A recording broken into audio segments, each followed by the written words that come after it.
Sometimes when you finish a book, you immediately want to tell somebody about it. And not just someone.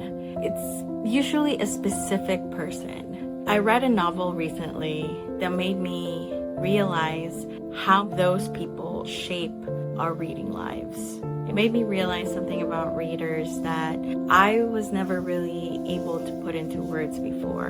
And it's the fact that reading is seen as this solitary thing to do. But once somebody starts witnessing your reading life, it becomes relational. It becomes something shared. Most people think reading is a solitary hobby. Yes, you do sit alone with a book and you do disappear in a story. And technically, yes, those parts does make it solitary. But as soon as you finish the book, you want to tell somebody about it. You want to text somebody. I mean, there are literally apps that are made to make you cough a box to kind of silently announce that you finish a book, even if it's for you. But it becomes this communal thing.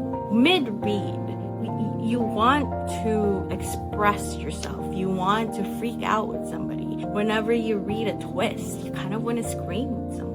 Or you read some sad part and you want to mourn with somebody. But usually there's this one specific person, or maybe you're lucky, there's specific people that truly understands you in that perspective and why those things matter to you.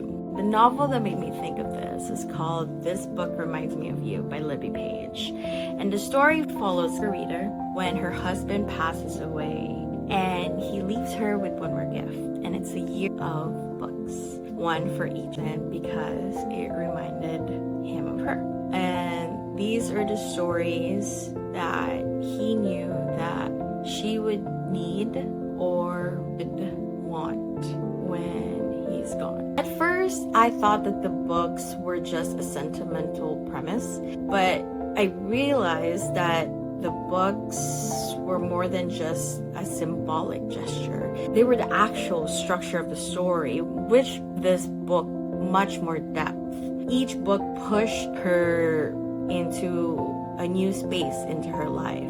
It led her to this struggling bookshop that became her safe haven. It helped her connect with her community that she was struggling to connect with after her husband passed away. It opened up new relationships that she would have not opened up in the first place. And it healed parts of her that she would have never achieved on her own. In other words, the books were more than just this cute accessory. They were the actual driving plot of the story.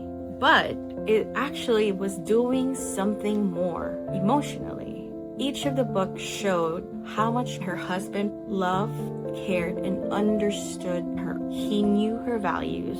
He knew what she needed. And he anticipated what stories she would need to reach for. So in the end, the books, it became evidence that he knew her. And to be known is to be loved. And the novel starts becoming not about books anymore. It's about the person that knows your reading heart. And while reading this book, I found myself asking, who are my witnesses in my reading life? Because if you're a reader, there's usually somebody sitting by your side quietly or loudly witnessing your reading journey. And they would know what books that would make you smile or jump or just scream or get excited, which characters that you absolutely would love, or what stories that change the way you saw the world around you. And that person is the person who understood what kind of stories you love, or that would recognize what reading phase you're in, or the one that could hand you a book and say, oh my gosh, you're gonna love this. While reading this, I actually kept thinking about one of my bestest friends, Kayla. And she's somebody that I share the same emotional soul and language in many ways, but most especially in books. We have pretty much the same taste, we have our own differentiating taste as well. So we have our own different personality in reading, which makes us interesting. But what I love is when we recommend books to each other, we know that we're gonna love it. But when we don't end up liking it, the conversation is very rich, and that's something I never take for granted. I feel like when we talk about books to anybody, I feel that there's always a fire in me that I can just keep talking about books. I knew that our emotional language in books were the same is when I gave her an annotated book from one of my favorite books. And usually I would just, buy a new book, but I wanted to give her my copy because I feel like she would be one of the very few people that would appreciate my exact thoughts on a book. And this novel specifically made me realize how much these kinds of relationships, like the one I have with my best friend, shape the way we view books and stories and how we experience them. And it made me realize how special that kind of connection really is. Reading might start as something solitary, but the moment somebody notices the books that you like, or the passages that you underlined, or the characters that made you cry, then that's when it becomes relational.